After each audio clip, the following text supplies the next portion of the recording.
Hey, everybody, welcome to Pop Go the Writers. All right, looks like, Paul, you look like your connectivity's a little better. Maybe a little bit, yeah. There we go.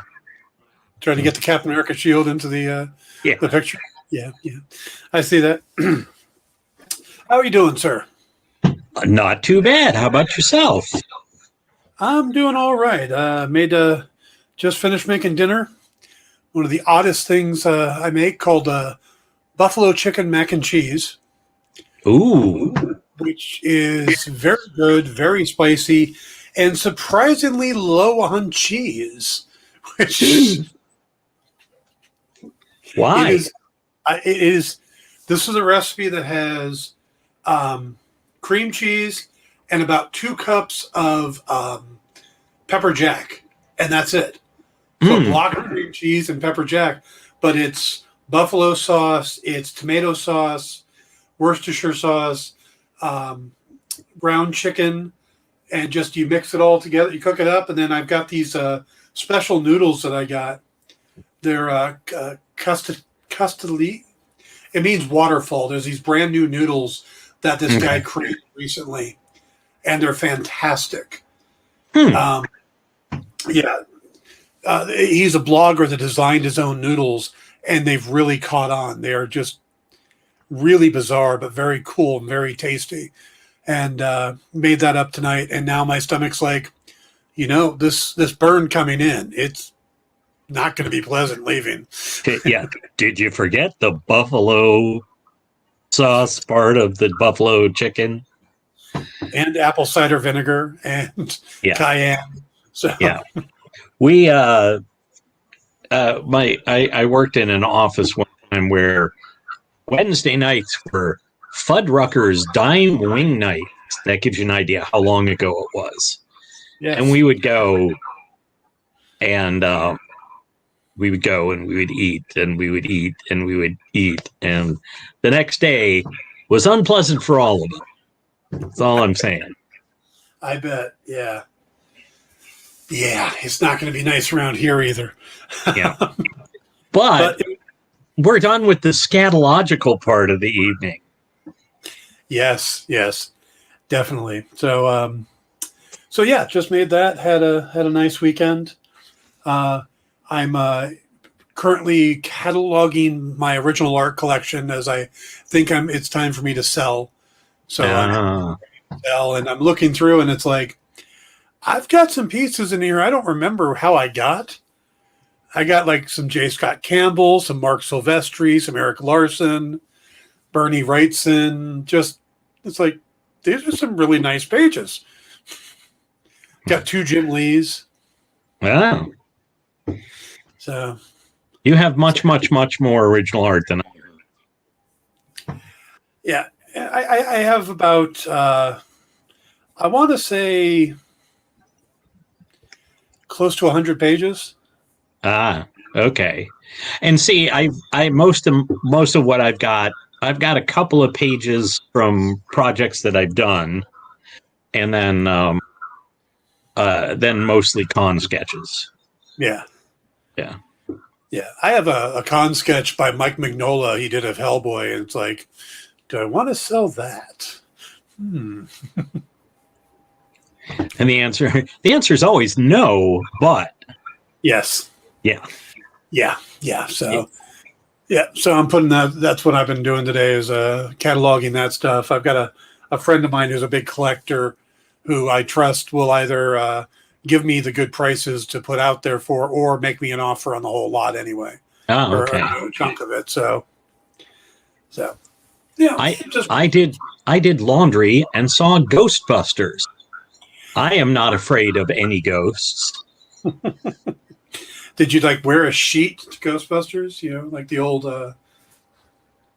No, in this political climate, I'm worried about how many people would want to kill me and how many people I would find out wanted to congratulate me. Fair point. Yeah, I'm actually like ready to cheer on the people that would want to kill me and go like, "No, you get away from me!" Just But right. and laundry was really fun. I'm doing laundry. The old Tick cartoon. Yes. Since we brought up Ghostbusters, let's start with that.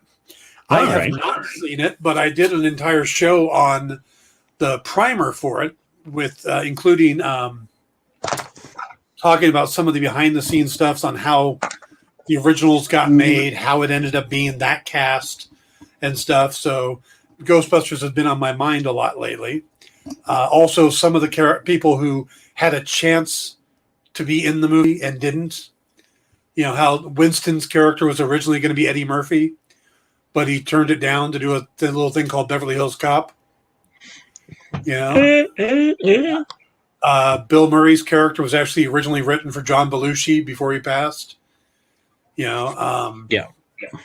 But, and then Belushi, Murray and Harold Ramis weren't locked in. So they did audition other people. And some of the people they auditioned Michael Keaton for both parts. Mm-hmm. They auditioned Christopher Walken for Egon and Jeff Goldblum. You know, it's some interesting people. Yes. I collect mold, spores, and funguses. Where's that fungi? Yeah. Sandra Bernhardt was up for the role of Janine. Turned it down, and then they went to Annie Potts. And boy, am I glad for that. I thought I like Sandra Bernhardt's comedic turns, for example, in Hudson Hawk. Yeah. But I thought Annie Potts glorious as Janine. Yeah. And then the part of Dana was being considered a couple different names. Julia Roberts. Denise Crosby, before she was ever on Star Trek. And there was a third, Daryl Hannah. Yeah. Were all considered. They were actually leaning away from Sigourney Weaver because all they knew she could do at that point was serious roles like Aliens. And so she actually got on all fours and started acting like a dog during her audition. And it was actually her idea to have Dana turned into one of the dogs at the end of the movie. Interesting. Yeah, which actually solved a big problem because they didn't have any personal stakes for the team at the end. So by making Dana one of the dogs, they suddenly had a connection. Yeah. Although to go back to the Tick cartoon, you know, they were trying to save the Earth, as the Tick says, the Earth, that's where I keep all my stuff. Yes.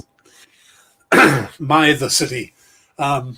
All right. So then we moved on to the whole thing with the 2016 movie that people seem to pretend didn't exist anymore. We know that Jason Reitman pretends it doesn't exist. That's is true. That was the one thing that I was disappointed in. The main thing I was disappointed in this movie was that it glossed over the 2016 movie, which I liked. But it also didn't really. I mean, it was more of a reboot than it was a sequel. So I can get how it wouldn't have really fit very well into the broader scheme of things. Just generally speaking, I'm going to say I enjoyed the movie. There were certainly some very emotional moments to it. There was some good laughs, some excellent callbacks, and even more people showed up than you expected. So I was very happy. I was sort of sad that they couldn't enticed Rick Moranis out of retirement for just a little bit. Yeah. See Lewis again. So, you know, like I turned my TV up too so that people would think it was a problem with the channel or something. I have like lots of stuff and highly nutritious snacks. So, hello, Jamal. Yeah, perhaps they should have went to Ryan Reynolds. He seemed to be able to get Rick Moranis to come out of retirement for a commercial. Yeah, or Adam F. Goldberg. Yeah. So, but all in all, I was very pleased with it. Sometimes I think that so much of the guff that these kinds of films get, so much of it seems just. It feels like it boils down to, well, it's cool to be nasty about it. Yeah. It shows that I'm not just suckered in by this stuff. And it's like, you know what? I'd rather just enjoy it for what it is, and I'll definitely be I definitely will be picking up this one and the 26th. I don't have to complete my Ghostbusters quartet. Yeah, I look at the 2016 one as kind of the Halloween 3 of the franchise. Halloween 1 and 2 were Michael Myers. Halloween 3 was Season of the Witch, that odd side thing that Wes Craven did. And then they went back to Halloween 4 was Michael Myers again, and it's been Michael Myers ever since. So yeah. The movie did pretty well at the box office, pulled in about $45 million, won the weekend, and the critic score it hasn't been great. It's like 62 on Rotten Tomatoes, but the audience score is up in the 90s. Okay, well, yeah, that's good. I mean, because I've been seeing individual people on social media pissing and moaning, and there's a quote I heard, or somebody said that a lot of critics today use negativity as a proxy for insight. Well, I had a literature professor who was fond of pointing out that, in fact, literary criticism is not intended to criticize. It is intended to illuminate that which is great within the work.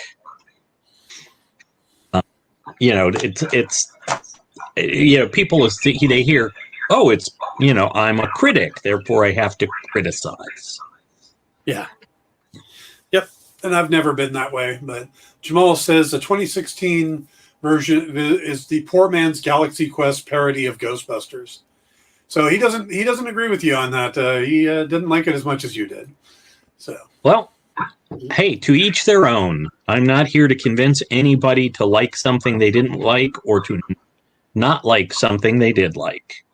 Yeah. So I thought that the cast of the 2016 were great, and I enjoyed it. All right. Now, we're not going to go into too much more. I haven't had a chance to see it yet, right? But I definitely want to. But we're going to move on to a couple other things. Now, something I watched yesterday, and I'm going to go into a much more in-depth review on Tuesday on my show, on the Dan Wickline show, was the new Netflix movie, The Red Notice, with Ryan Reynolds, Dwayne The Rock Johnson. Do we still need to say The Rock? Can we just say Dwayne Johnson? I don't think we do, but... Okay. And Gal Gadot. Have you had a chance to see that? I have not. I've been busy with. I've been watching the new Wheel of Time. They dropped the first 3 episodes, and the live. Yeah, it's going to be weekly, but they dropped the first 3 episodes, and then it'll be weekly from here on out. I thought you said 30 episodes. They dropped the first 30 episodes. 3. Totally different. Totally different. Because 30 is like 3 seasons. Yeah, on Netflix, yeah, or Amazon. Sorry. Yeah. And also the live action Cowboy Bebop. Okay. So we'll be getting to those. Yeah. See, we watched. You like Red? It was entertaining. But it's one of those movies. I would put it in the same category as like the Fast and the Furious, which is, Jamal said he thought you said 32. So apparently I'm doing mush mouth today. But I would put the Red Notice in the same category as the Fast and the Furious, is that there's a lot of suspension of disbelief needed. There's a lot of things that's like, that didn't actually happen. You couldn't do that. So you have to kind of turn that part of the logic part of your brain off and just watch the pretty lights and the beautiful people. And I thought it was interesting because as much as Reynolds plays the kind of the goofy comedic role, he's actually a very good thief. And he's very strategic in his planning. And there's a couple times we see that, and it's like, okay, this is good. This has potential. And there's a couple twists, though, that start becoming very obvious, at least to me. There was a certain point in the movie, we're watching it, and I turned to Lisa and I said, I think I figured something out. And she says, tell me. I went, no, because at the end you'll say spoiler that I ruined it. She goes, no, I won't. So I told her what I thought was going to happen. And sure enough, it does.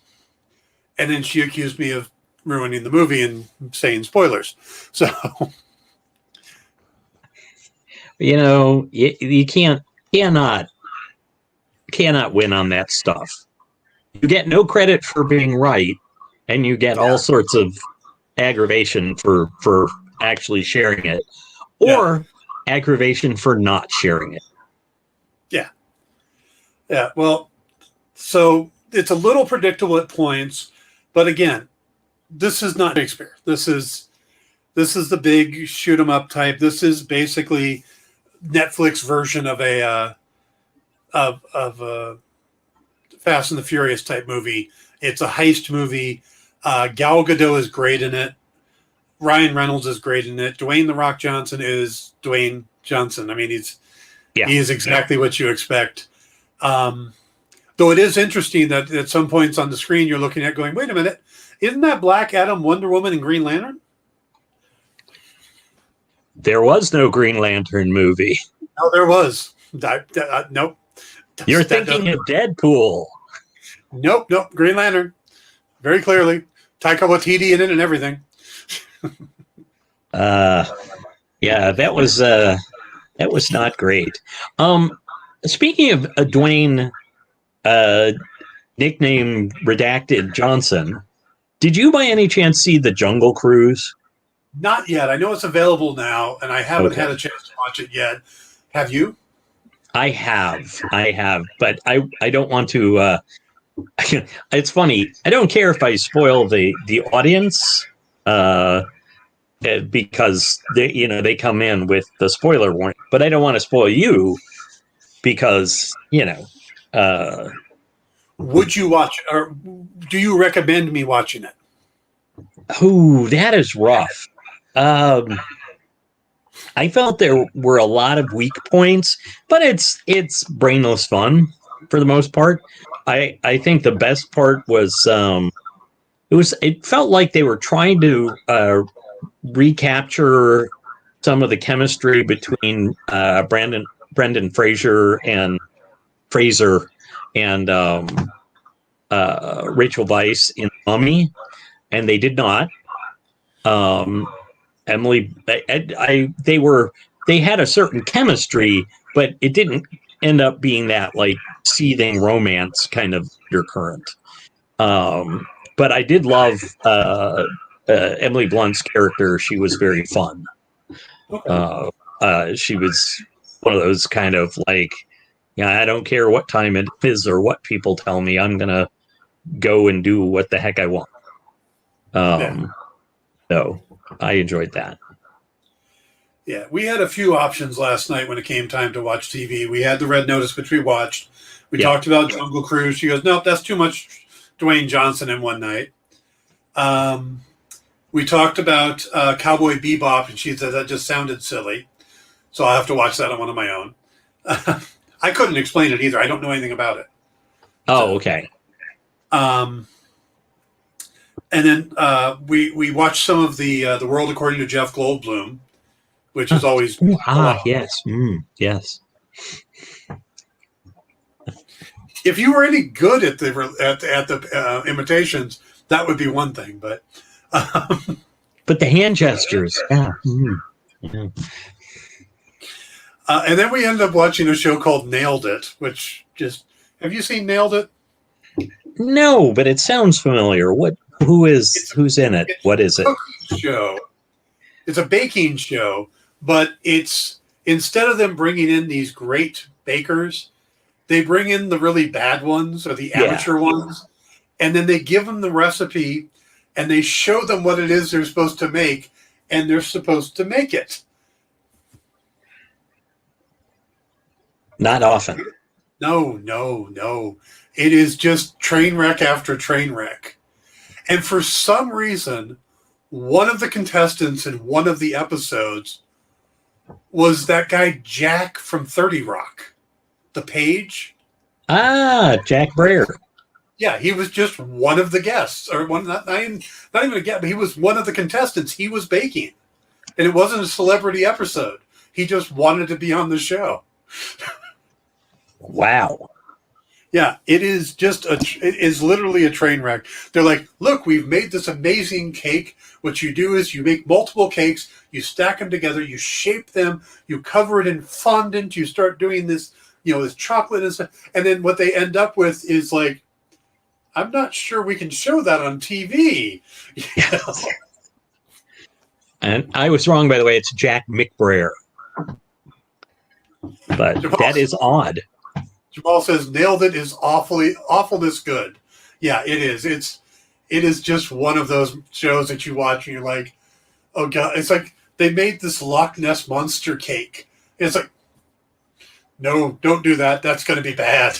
There's so much potential for bad there. And then the judges are just having fun, and it is a train wreck, and you end up watching like 3 or 4 episodes in a row, just stunned, thinking, I could do better than that. But maybe not. There was a woman who had they gave her the recipe. They told her to use 8 eggs in the batter. She thought, that's too many eggs, and used 4 instead. Wow. Yeah. It's like, look, lady, you don't have to eat it. Just follow the instructions.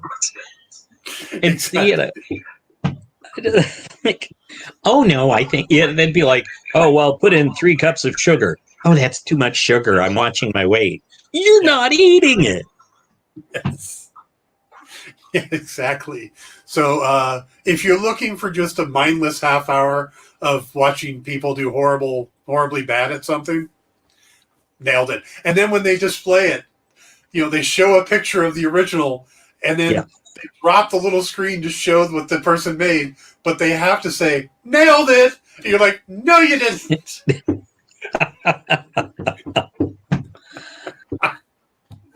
So, wow. All right. So Red Notice is mindless fun, and they really set up the sequel. It's absolutely set up for a sequel. And I don't even mean like tiny little hint. I mean, they literally leave you at the point where like, wink, wink, nod, nod. Yes, there's going to be a sequel. So, I mean, it's not even subtle. Yeah. But you know who else did that? What else did that? The Man from U.N.C.L.E. Yes. Buckaroo Banzai, too. They even had the We'll Be Back in the title. Sure. Yes. Although I think that was more to emulate the serial than anything else. Although Against the World Crime League, the Buckaroo Banzai, I don't know if it's a novel or a collection of short stories coming from Dark Horse very soon.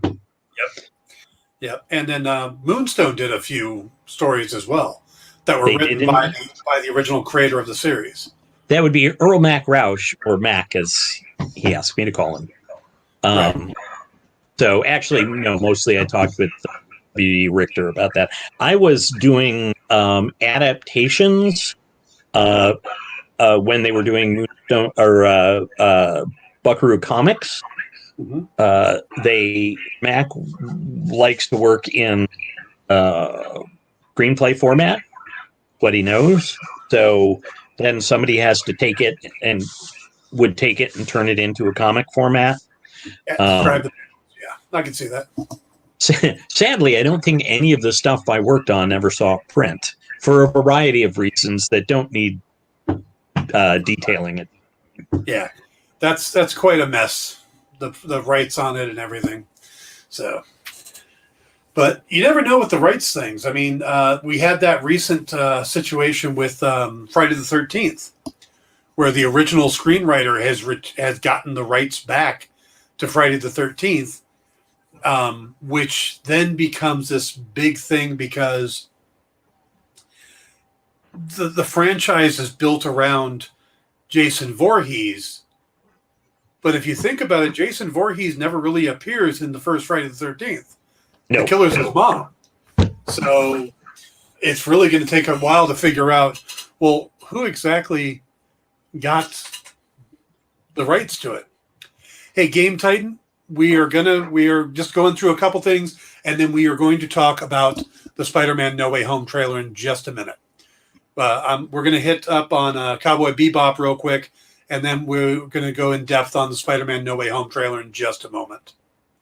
So, all right, Paul, tell me about Cowboy Bebop and why I should be watching it. Well, here's the thing. I love Cowboy Bebop, the anime. This feels a little different. There are some aspects of it, like I saw people complaining about, like, why do a shot-for-shot remake in live action? Although it doesn't quite feel that way to me. Things are tweaked and edited and adjusted a little bit. John Cho does not,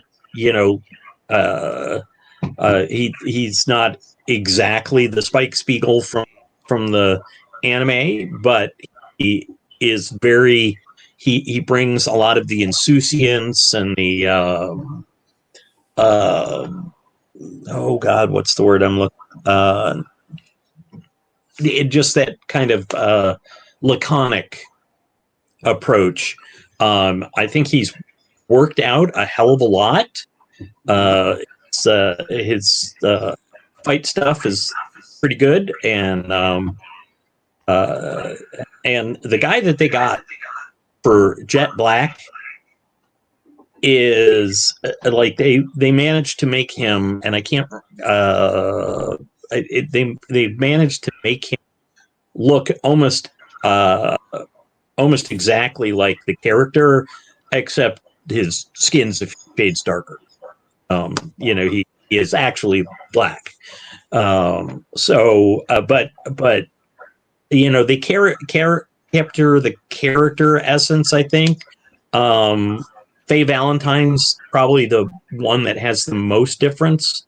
And people were griping, oh, her costume isn't as crazy and skimpy. And it's like, yes, because it has to, when you're drawing it, it will stay on and in place a lot easier than if it's real. Yeah.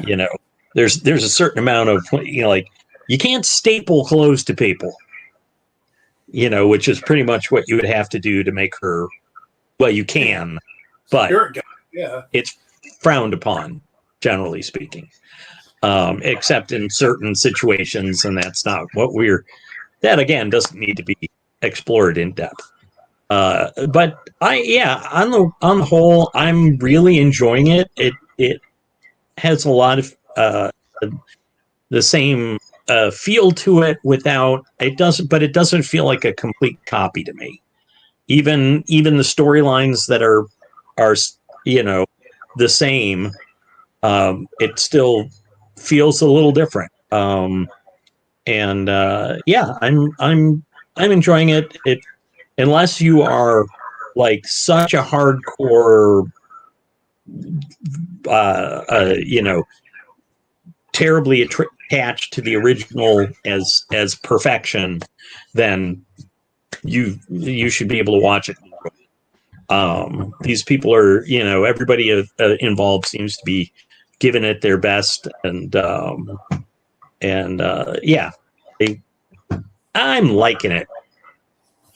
So, what is Cowboy Bebop? What is the story? The story of Cowboy Bebop is basically these three people who don't fit in for a variety of reasons in general society, who end up as cowboys, which in that future setting where the it's all set in the solar system, but the solar system has been terraformed. Like some planets, Mars has got domes with areas of habitat. Some of the moon of the gas giants have been terraformed, and people travel around within the system. Anyway, in the parlance of the setting, a cowboy is a bounty hunter, bringing in criminals that the authorities are having a hard time catching.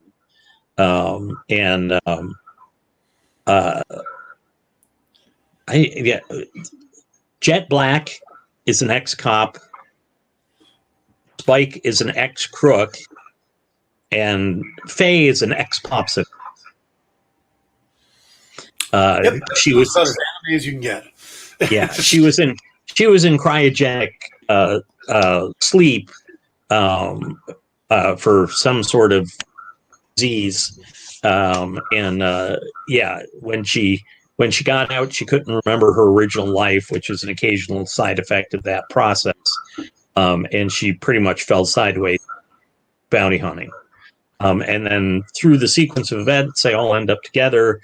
They end up with a very intelligent corgi, and it remains to be seen whether one of the very popular characters from the anime, Edward, who is a young non-binary person who is a computer genius and kind of quirky, will show up. Okay.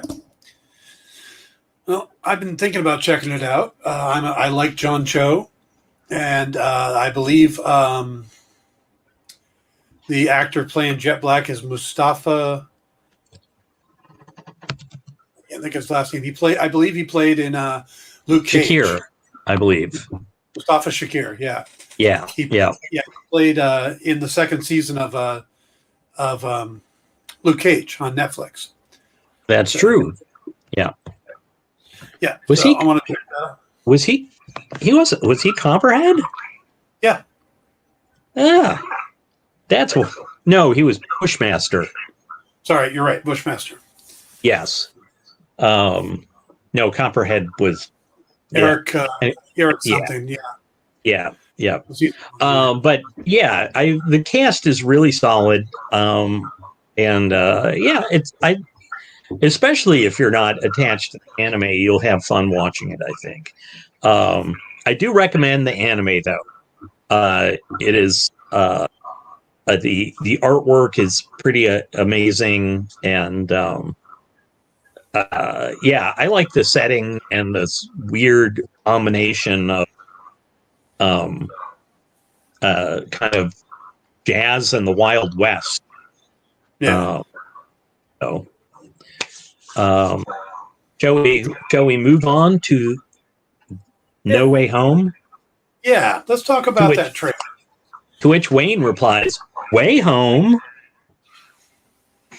So this trailer dropped there was a fan event on Tuesday for Sony, and they had some of the cast there. They did this big debut of it, and there was some speculation that they might have hung on to it, made people go see Ghostbusters if they wanted to see the trailer type of thing, at least hold it off for a week. But it ended up dropping immediately. I was actually doing the show I do on Tuesday nights called In Stores This Week. So we spent the last few minutes of it watching it, and then doing a live reaction to it. It's interesting. We got a lot of things confirmed that we pretty much knew, but then we didn't get things confirmed. And it's almost like because they're not there, it kind of confirms them. You know, we got our first look at the lizard. Yep. Which is going to be Risa Fahn's lizard from Amazing Spider-Man. We got Sandman, which is Thomas Hayden Church from Spider-Man 3. Mm-hmm. We got Willem Dafoe in the Power Rangers version of the Green Goblin costume from Spider-Man 1. Again, we already knew we had Doc Ock, Alfred Molina from Spider-Man 2. And we get Jamie Foxx as Electro from Amazing Spider-Man 2 with this new costume. His powers, his electricity is now yellow, much more comic accurate. I know they turned him blue for a while, but the original version was yellow. And when we see him, the electricity around him forms that weird star shape. Yeah. Yeah, and I thought all of that was cool. But there's the big one controversy having to do with the big fight at the Statue of Liberty. And I think we'll do it backwards. We'll just go ahead and start there. Okay. There was I think it's a Brazilian release of the trailer that showed just a tiny bit more than the one we got here. And in it, you see the lizard who is nowhere near. The lizard, Sandman, and Electro are attacking Tom Holland's Spider-Man, and it's 3 against 1. But it doesn't look like all 3 of them are going at him. They're more going straight forward, where Lizard and Electro are nowhere near him and are in the part of attacking. And then Lizard gets hit, and his entire head goes back around in the slightly extended version.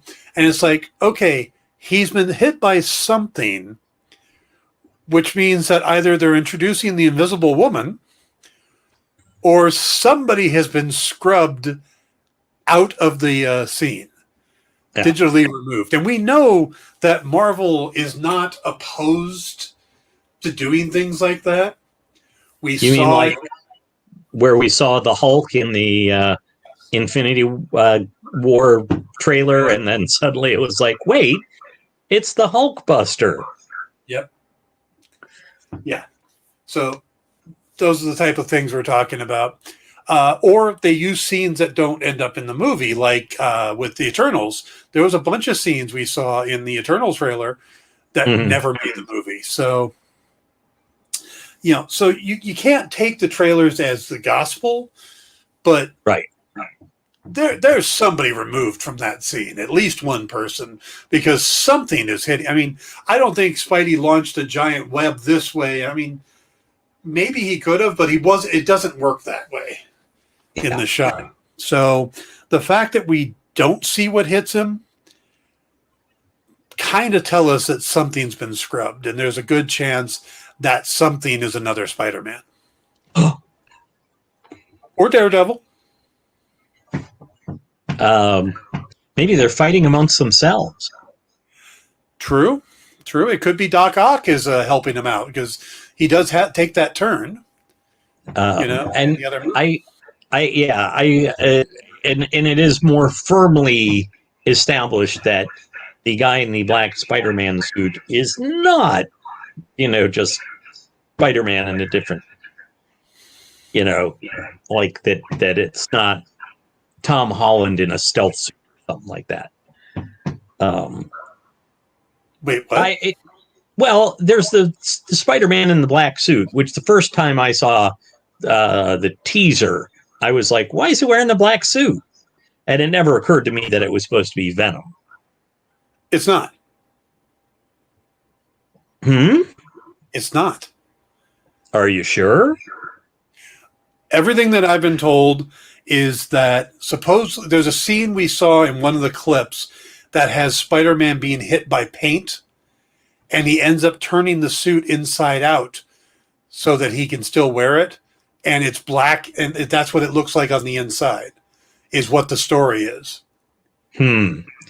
But okay.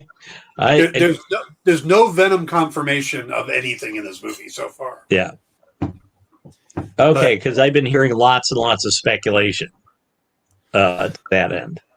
Yeah, but no, the black suit is... Well, we have the scene with him, Tom Holland, with the mask off, wearing the black suit in the clip, in the trailer, when he's running through the food kitchen. As opposed to what kind of kitchen? The homeless shelter food kitchen. Gotcha. They call it a food kitchen, right? Soup kitchen, usually. Soup kitchen. Okay. I've always heard it as a food kitchen, but yeah. So it's called Feast in the movie. It's something that Aunt May works at. Which Aunt May? At this point, who knows? Yeah. But okay. As somebody had said, they were hoping it was Topher Grace's Venom. That would be interesting. But there's a scene where we see him in the black, and he's got this gold gauntlet on, and that's actually something Doctor Strange gives him, which allows him to capture the villains and put them in that cube thing, or whatever. Yeah, and so that they're trying to get him home. At least, again, that's the working thing. Yeah, there's a lot of leaks on this movie. A lot of stuff is coming out. Stuff that isn't from Tom Holland. Yes. Yes, I think Tom Holland probably has 7 different versions of the script just to confuse him. Yeah. I did find it interesting, and this is slightly off topic, but not completely. Michael Keaton was on Jimmy Kimmel earlier this week. Right. And was deftly dancing around all of Jimmy's questions. And, because... But besides being connected to the Spider-Man franchise, he's also in the new Morbius movie coming up. Mm-hmm. And he's in the new Flash movie coming up, reprising his role as Batman. So there's a lot that Michael Keaton could talk about. And he spends the entire thing deftly avoiding saying anything. It is amazing. He's just kind of over here, over there, having fun, but not really giving anything away. And then at the very end, he makes a comment about how the next day he has to go shoot Vulture stuff. That's why he's in LA. And it's like, wait, what the hell are you shooting the Vulture for? Because Spider-Man No Way Home should already be in the can for a long time. Morbius was supposed to be out last year. So it should be in the can for a long time. Now, there's reshoots going on here in LA right now for Doctor Strange and the Multiverse of Madness. Is the Vulture in that? Or maybe we're doing an end credit scene for one of the other 2 movies he could be in. Because we do know that they will do the end credit scenes very late in the process. I mean, the shawarma scene was famously done the night of the world premiere of Avengers. Right. They ran over, filmed it, then went back to the parties just so they could, and then attached it, and it was released, 10 or 11 days later. Yeah. Oh, quick thing. Yeah. If you do go see Ghostbusters, stay for the credits. Stay through the very end. Yeah, there are two credit scenes. Cool. Spoilers. But yeah. So, but I thought it was interesting. We see all the villains. We see Aunt May running through a building at one point, which explains why we have a younger Aunt May, because I couldn't see Rosemary, whatever her name was, the older actress who played Peter Parker's grandmother, or her aunt, his aunt. I couldn't see her sprinting through a building. God bless the woman. But there was no sprint left in her. You know what? Actually, we don't know that. She could be one of those, people. It's like, oh no, I just finished my 5K. You're absolutely right. She could have. Yeah. Because I understand that actors sometimes pretend. But I see your point. It is very interesting to me that, I think we've talked about this a little, but everybody goes like, oh, Aunt May shouldn't be, like young and attractive. And it's like, okay, when I was a kid, if you told me somebody was 50, I would not have been surprised if she looked like Aunt May from the comic. Right. Because they were going for older and frail. I think frail was the thing. And they just made her look either that or Ditko's aunt was really, really old. And then, but it's like when we talk about person in their 50s now, we don't think of that as being necessarily all that old. Both in our 50s. Yes. But also just because people tend to be more active and, I think that, of course, my folks were still pretty youthful in their 50s. And that was, eons ago. I was the youngest child. So when I was, I think I was in high school when they were in their 50s. So. No, I wasn't thinking about that. I was calculating changing MILF to a MILF for Aunt May, Yeah. So, yeah. Who was Aunt May in the Garfield? Sally Field. Oh. Well, there you go. I mean, the progression is obvious there. So if they can get the Flying Nun, next Aunt May is going to be like Shakira, who's in her 40s. So yeah. It's not that far off of a stretch, for a teenage 14-year-old grandma. But Shakira's Aunt May would be fantastic, by the way. Yes, Peter's Brazilian aunt.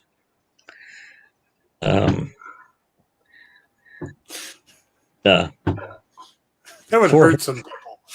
Yeah.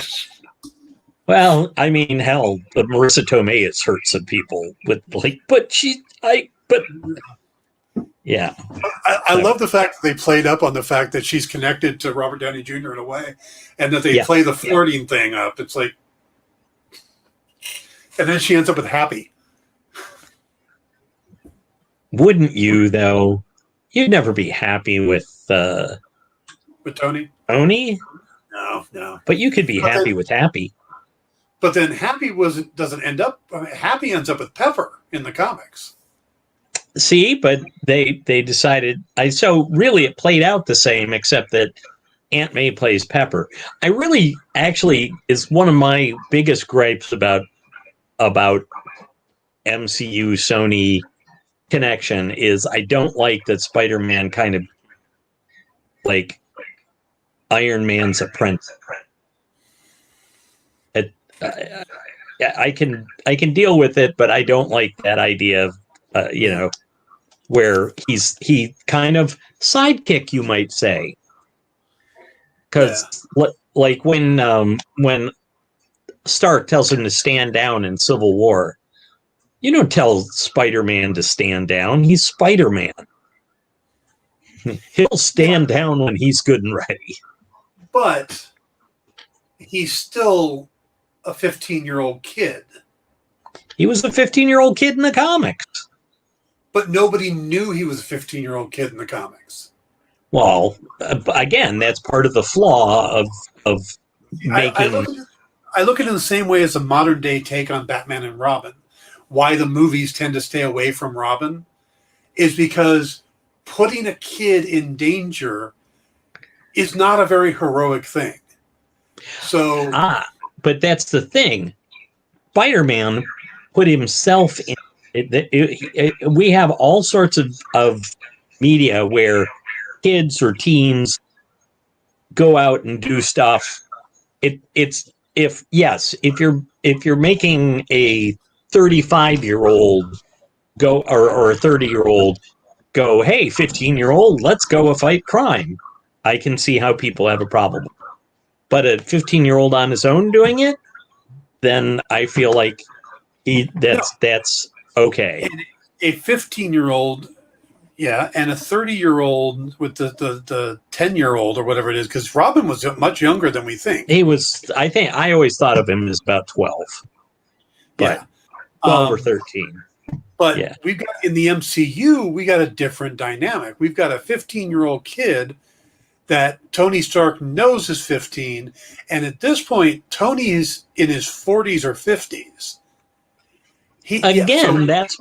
That's my problem. Tony should have no goddamn thing to do with Spider-Man. But this is a different universe. This is a different creation. The pieces fit together differently. Yes, and to the diminishment of Spider-Man. Well, the whole point of Spider-Man being Spider-Man, as described by Stan Lee, because Steve didn't really make a lot of statements, was that the point was to make a teenage hero who wasn't a sidekick. No, that is true. And that's why he called himself Spider-Man, not Spider-Boy or Spider-Kid or, Iron Man Jr. But he was only Iron Man Jr. in the first Spider-Man movie and the Avengers.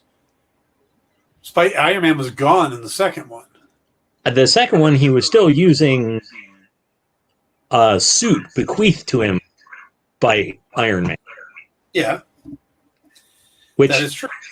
Yeah. And by the way, that is one thing that I am not looking forward to from this movie. That stupid nanotech suit with the legs. It doesn't last long. Yeah. Well, I got that. Because it looks like Doc Ock actually absorbs it. Ah. You'll notice that he's got the red kind of climbing over. Yeah, I noticed. Yeah. Yeah, I think he's sucking in the nanites, and that's why Spider-Man ends up doing multiple costume changes. I think he loses the Iron Spider costume pretty quick. Yeah, I'm not a fan of it either. Never was. Oh. And there's a new integrated Spider-Man suit that's got some gold on it, and it's like I love the black and red Ditko suit they did at the end of the last Spider-Man movie. If he was in that the entire time, I would be happy. Yeah. So anyway, we veered off because of my fanish haranguing. That's okay. That's part of what we do. Fanish haranguing is part of Pop Go the Writers. Now, there's been a lot of talk and speculation that people think someone's going to die in this episode or in this movie. That one of the regular cast, whether it's Aunt May, it's Happy, it's MJ, it's Ned. Well, MJ is the really popular one, because they're like, oh, there's this scene where she's falling, and just like Gwen Stacy, and although I'm surprised more people aren't. It's just like when MJ fell in the other movie. Yes, but she didn't die. Right.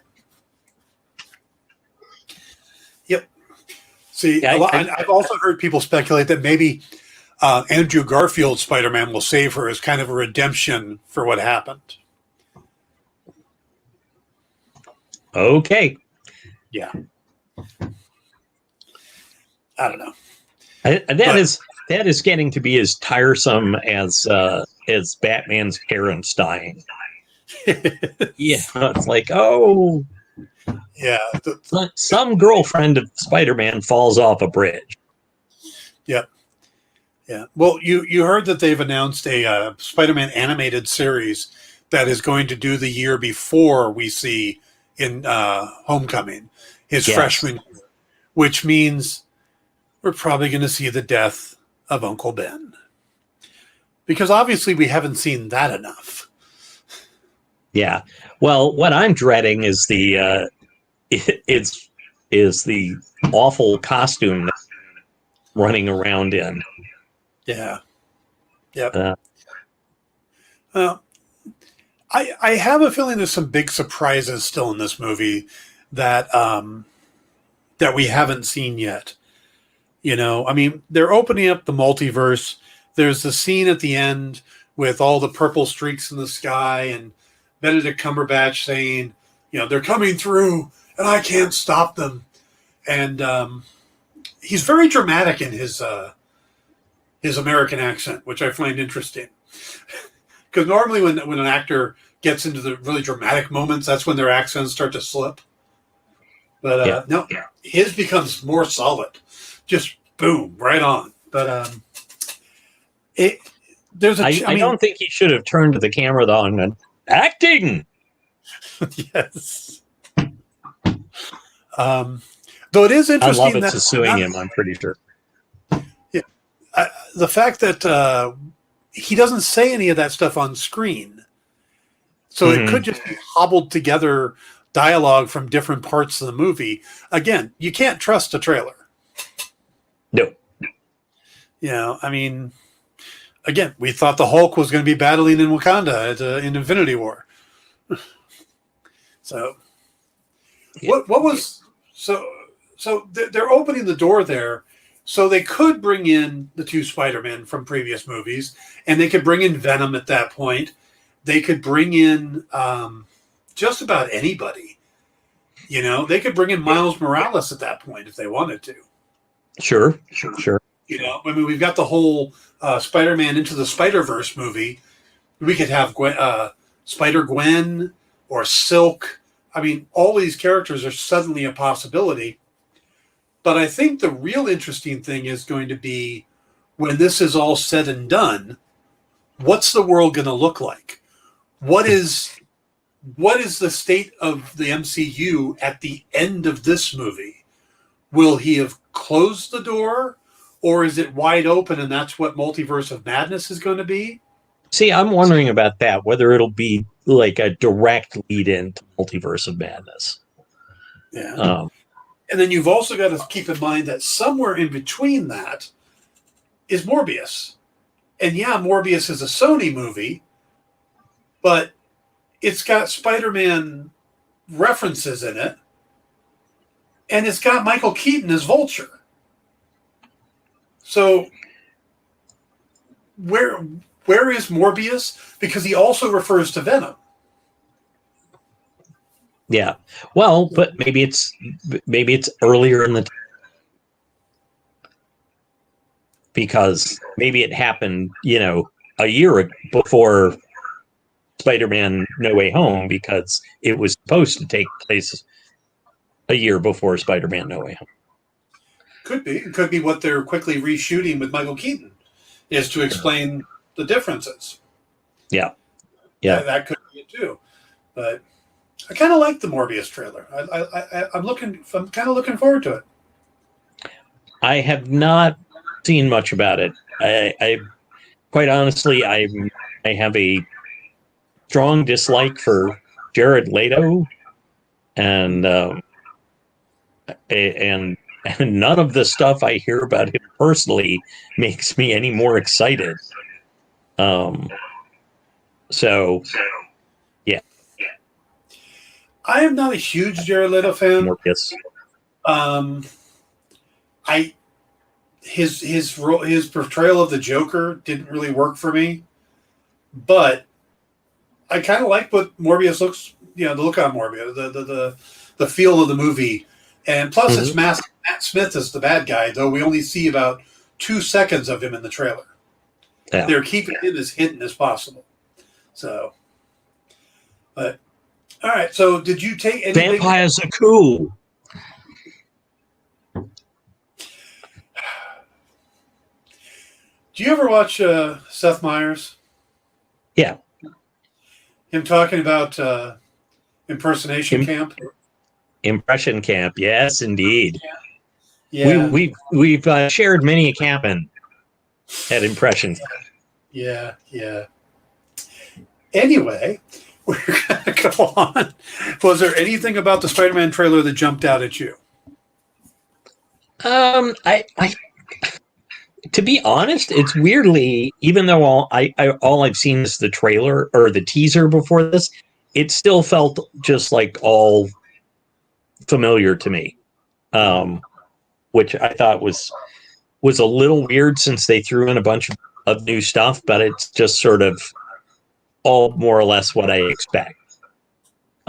So yeah, nothing really jumped out at me other than, you know, the like moment, like the Electro mask moment and things like that. But yeah, was there anything in particular that you were like, oh? The tone was a little darker than I expected. Other than the picking on Doc Ock's name, there really isn't a lot of humor. And Spider-Man is usually a lot of humor in it. Yeah. It's funny. I mean, even in most MCU movies, this feels dark. I mean, sure, there's also the please with Doctor Strange and the Scooby-Dooing the crap thing, but which I don't quite get that. Like, I guess because they're teenagers. Yeah, because it's like Scooby-Dooing the crap is finding out who's pretending to be a ghost. Yep, and that ain't. Doc Ock does say that you're out there chasing ghosts because all of these characters are supposed to die in their own timelines. And then I stop and go, well, wait a minute. Sandman doesn't die. And does the lizard die? I don't remember if he dies. Did Sandman not die? I thought he was disincorporated. No, Sandman just flew off after helping Spider-Man at the end. Okay. He apologized. It's been a long time since I've seen these. Yeah. There's a reason for that. Because only a few of them were good. Spider-Man 3, no. Amazing Spider-Man 2, no. Amazing Spider-Man 1, it's all right. Didn't hate it. It's very rehashy. Yeah. And I think that's one of the things I really liked about the MCU's take on Spider-Man is they just kind of threw us into the middle of him. Yeah. You know, we didn't have to go through that first year. We didn't have to go through the death of Uncle Ben and him trying to figure out his web shooters and his powers. It's like we've done that twice. Yeah. It's not that long ago. You know? It's like, again, with the Waynes, it's like we don't need to see the Waynes die. You know? It's almost become torture porn at this point of just showing Martha and Thomas getting killed. Yeah. How many more ways can we artfully film these people getting shot? Plus, and that's not even counting like in Gotham. We saw another, you know. Yep. Yeah. I get so irked because very often, well, I know they've actually done this in the where they've now attribute with great power there must also come great responsibility to Uncle Ben. Yeah. And they did that in the Tobey and Maguire movie. And it's like, no, Uncle Ben didn't say that. That was the narrator of Amazing Fantasy 15. You know, it's not. Yeah. Like, I don't know when they started doing the whole Uncle Ben said it. Well, they got to attribute it to somebody, and they can't say the narrator. The movie doesn't have a narrator. Well, what's Ron Howard doing these days? Like, you know, with great power, there must also come great responsibility, bucko. Well, all right. So, does Doctor Strange seem to be acting weird to you? Yes, very much so. Well, A, Scooby-Doo that shit. Yeah. And B, like, well, and is it weird to you that that Peter going, wait, can somebody else remember? Like suddenly that makes the whole spell go awry. Maybe in the movie itself they'll establish that his desire is what's powering the spell or something. That's how I took it, is that he needed to concentrate on what he wanted. And then when he started shifting, you'll notice there's that one orange band going around. And as soon as he says, well, MJ needs to remember, suddenly there was 2. And Ned, and then there's 3. And then by the time it was done, there was 4 bands. So it did. I think him doing that specifically changed the spell. Yeah. It wasn't just, I'm trying to concentrate, leave me alone. It was more his desires was feeding the spell. Yeah. And that makes sense. So, but it just kind of in the trailer, it makes it look like Strange is just kind of like, whoa. Yeah. Oopsie, I shouldn't have done this. One was right. Yeah, he seems a little too lighthearted. Strange seems very, very unstrange. Yeah. So he does seem a little off character, and I know a lot of people are speculating, well, maybe he's Mephisto. Because Mephisto is tied into the One More Day thing, where Spider-Man does try to get people to forget that he's Spider-Man. Mm-hmm. So, and it does cost him MJ. So, I mean, I could see them doing something like that, but I don't know. This is one of those, there's so many possibilities that you kind of have to just go, let me put that aside, and I'll go see the movie and see what they actually decide to do. And that's kind of how I try and approach all of these things. It's fun to speculate a little, and it gives us something to do on Sunday night. But in the end, I want to go and be entertained by a story that I did not figure out ahead of time. Right.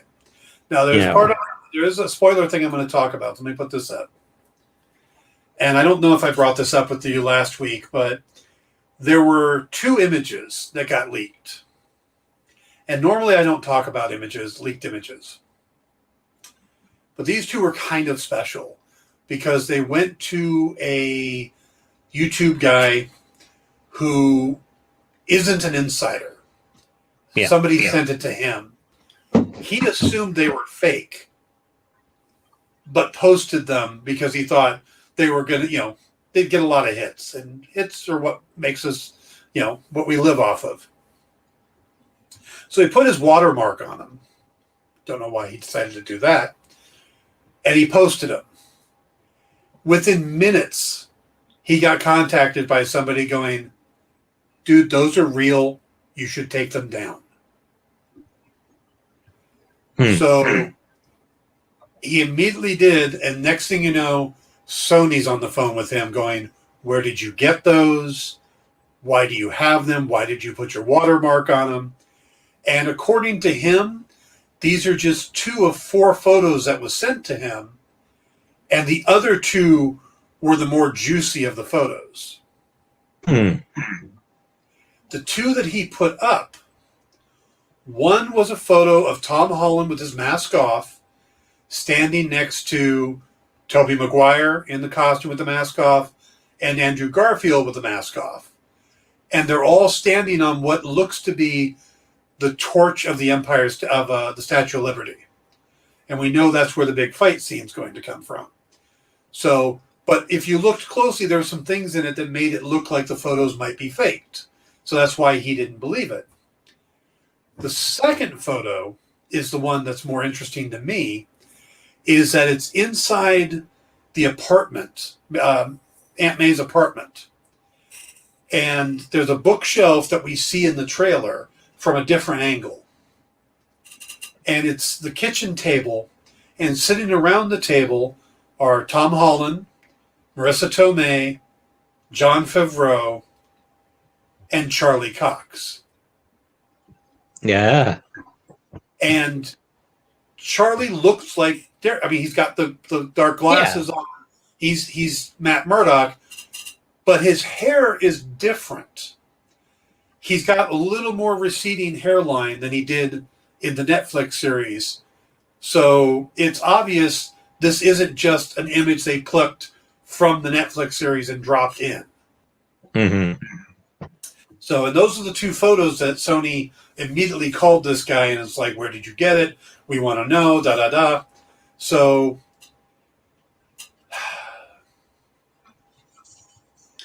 everything we're seeing makes it seem like we're going to get Matt Murdock, and we're going to get the two other Spider-Man in this movie. Yeah. So who knows? Maybe those are the they that Strange couldn't keep from coming through. Yeah. And it would make sense if you've got a bunch of villains to fight to have some backup, and having it be the two Spider-Mans is interesting. It goes with the narrative of the Spider-Verse that Sony's trying to do. So, all right, let's turn off the spoiler thing. Why don't we move on to talk about the upcoming Hawkeye series? We're getting more and more trailers, more and more scenes. On Disney Plus Day, they dropped the entire clip of the car chase with him, why he's in the... Because in the comics, they take the Charger, or the Challenger, whatever car that is, where he takes the Cadillac. He's like, I'm not, going to mess up that car. Yeah. But the tone of this show fascinates me. Mm-hmm. I mean, it really does have that Die Hard feel to it, which I love. But also, it's really hard to get a feel for what the end result of this should be. Is this Jeremy Renner's swan song in the MCU? Or are we just telling another story with him and he's going to be around? Are we replacing Hawkeye with the new Hawkeye? Some of the interviews he's doing makes it sound like he's out, and then other times he talks about stuff like where he'd like to see him, the Hawkeye, become the new leader of the Avengers. It's like... Yeah, although I think we're looking at a transition. Because, other than Hemsworth, we're Cap and Tony are both gone. Yes. And some and Widow. Yeah. You're right. But Hulk's still on. Sure. I mean, I suppose we could end up with, Hulk, She-Hulk, Hawkeye, and Hawkeye. But yeah, I think we'll find that it's a transition, and that Clint ultimately, while he may still be around as like a mentor in some capacity, I get the feeling Clint is going to finally go and be with his family, which he's been trying to do. Yeah. And especially since since the blip, it just seems like, wait, I keep forgetting, is now the blip the disappearance, and the snap was the disappearance. The blip was the time they were gone. Right. So there's no special name for them coming back. No. So anyway, but his family's all back. It for the character as they portrayed him in the MCU, I feel like he should want to go be with his family. Yeah. And I think they had the Ronin thread they needed to finish up with. Yeah. Which is what I think this series does. But yeah, I can see what you're saying. That yeah. So, but I once again I am mildly irritated Well, because it's almost it seems like a complete callback to Captain America. Oh, here I am, like a trained circus monkey, where he had drawn in First Avenger, he drew the picture of himself as monkey, and this is Kate Bishop draws the picture of the Hawkeye costume, complete with the mask that I love. Yeah. And the H thing, and of course they snark, kind of like the X. What'd you expect? Yellow spandex? As they look to the camera. Yeah, but they've been doing that for a while. Yeah, and I hate those. I hate those moments. They yank me out of the movie, but yeah, ultimately I'll be see how it goes, but yeah, it looks like it's going to be fun. It does, and we get 2 episodes the first night, so we'll actually have for next Sunday when we do the show, we're going to focus on those 2 episodes, and I'm going to reach out to Jim Beard to see if he wants to join us, being that that's how we start all our series, is with Jim Beard as our co-host. Yep, sounds good. Yeah, I'm looking forward to it, but with the fact that we have confirmation of an Echo series now, because there had been talk about Echo getting a spinoff, I'm really starting to think that a lot of these rumors we've been hearing, there's some validity to them, because a lot of the rumors, they're kind of, there's going to be an Echo spinoff series, and it's going to feature Kingpin and Daredevil, and stuff like that. And that Kingpin is supposed to show up in the Hawkeye series. And Vincent D'Onofrio was posting about the Spider-Man No Way Home movie. He says, I'm really looking forward to it, and I am not in that film. It's like, that's a very specific denial for a question that nobody asked. Yeah. I'm not coming back as Kingpin. I'm not in that film. Yeah. So. Well, I mean, hey, he was a stellar bit of casting. I when they first said Vincent D'Onofrio, I was kind of like, I mean, he's a great actor, but he doesn't, have the presence. The not as bulky as I expect Kingpin to be. And then, he turned up and I went, oh, okay, shows what I know. Yep. Yeah. Well, they could have called me. I would have been happy. I could have shaved my head. I would have done it. But, yep. Yeah. But you probably would have had to work out with some sumo trainers or something. So I could throw some people around. I could do,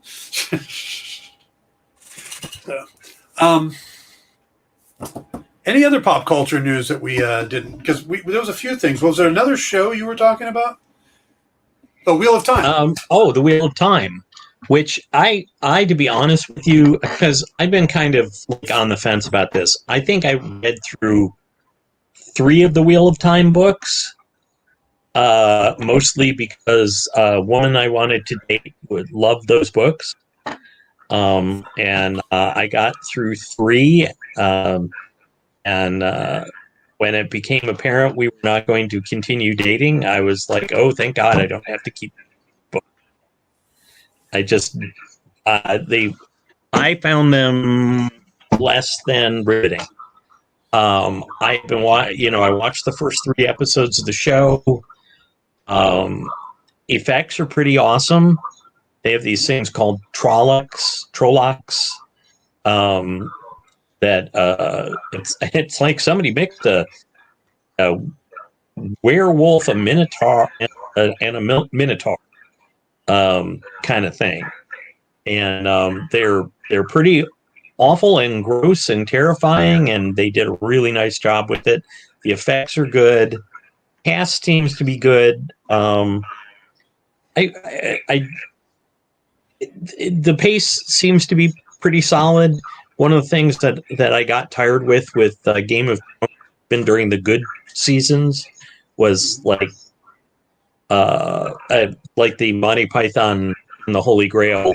Skip a bit, brother. Please pick up the pace.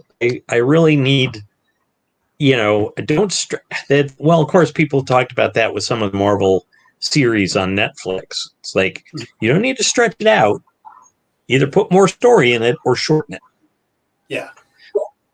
This seems to be going at a good clip. The acting is really solid, and so far so good. So I'm enjoying it more than I did the books.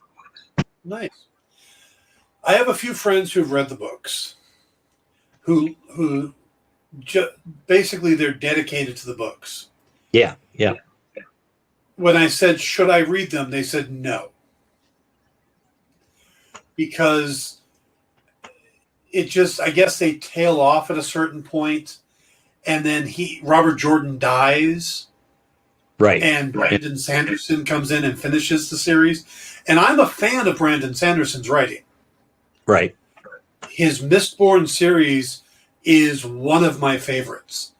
The way he describes, he creates these powers that they have, these characters in the Mistborn series that are all based off of types of metal they burn in their system.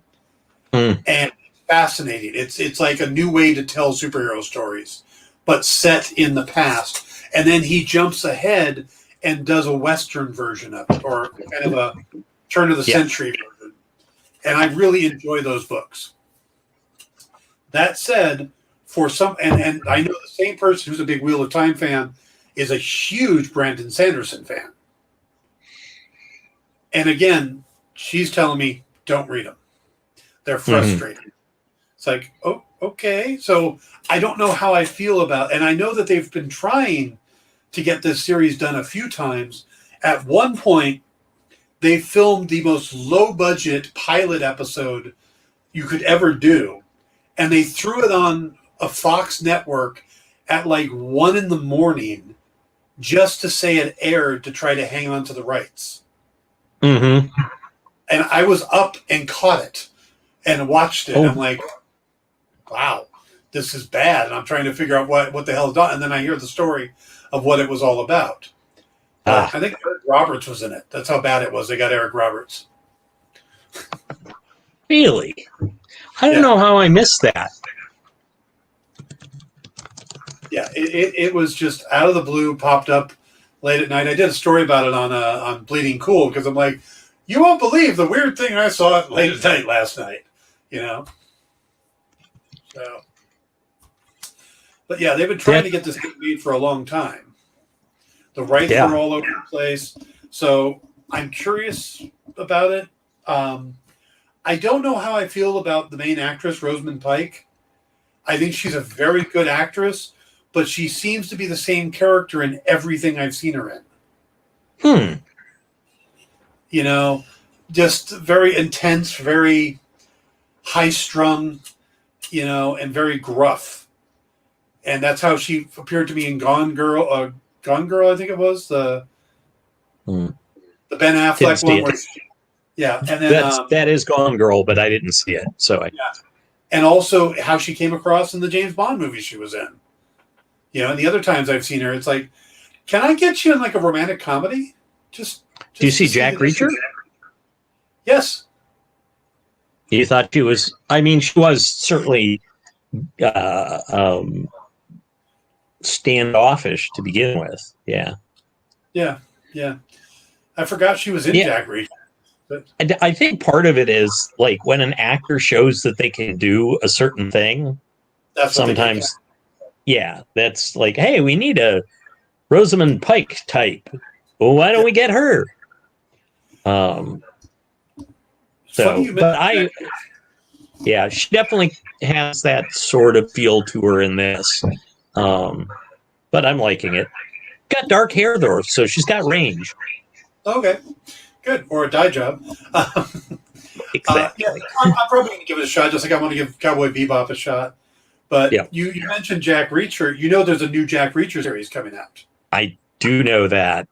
And with Alan Richardson, yeah, who's that he was a pretty good choice.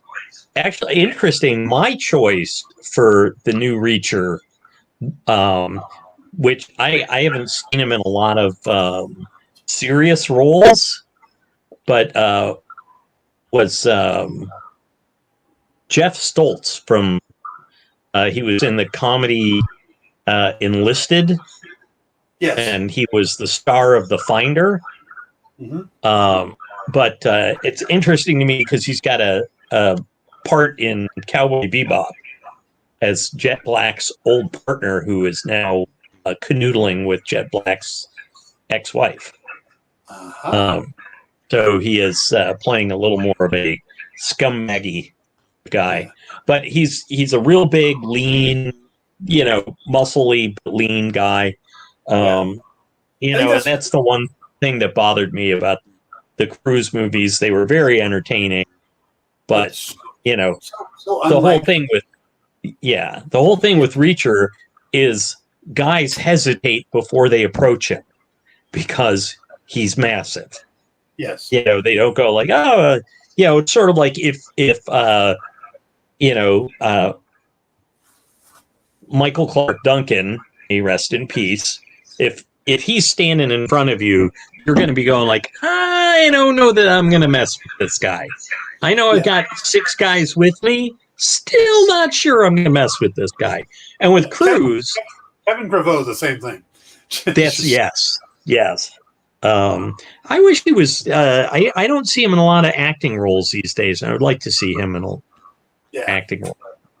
But... Yeah. No, actually what they should have done was swapped... Tom Cruise and Hugh Jackman. Because Cruise there you go. Size for Wolverine, and Jackman was more the Jack Reacher size. That would have been. It's like, did you get the casting flipped on this? Just out of curiosity. Yeah. Oops. Yeah. We sent the wrong pages. Alan Ritchson has been really good as Hawk on Teen Titans, and he was Aquaman on Smallville. So he's got the build, and I'm looking forward to it. Yeah. And I like what Amazon Prime is doing with these adaptations. I mean, the John Krasinski Jack Ryan series has been phenomenal. I love that. So, and I'm looking forward to the 3rd season of that. So. Yeah, that. I haven't actually watched the Krasinski stuff, but we have really established now that they can take, if they can take, some of the guys that they've taken and turned into Marvel superheroes, then they can probably take Alan Richardson and turn him into a Reacher-esque monster. Yeah. I highly recommend the Jack Ryan series on Amazon Prime. They're well worth watching. So, all right, guys, we are going to wrap it up there. It is our time. Thank you for joining us. I hope everybody here in the U.S. has a good Thanksgiving. I know that doesn't apply to foreign markets and stuff, so I hope you guys have a good week. And we will be back on Sunday night to talk about Hawkeye. We'll get 2 episodes to talk about, and we'll either love it, hate it, or whatever, but we'll talk about it. So yes, probably ad nauseum. Yes, well, we'll fill about an hour and a half. But I guess it depends how we talk about it, whether the nauseum comes in. True. So, all right, we're wrapping it up. Have a great week, Paul. Have a good Thanksgiving,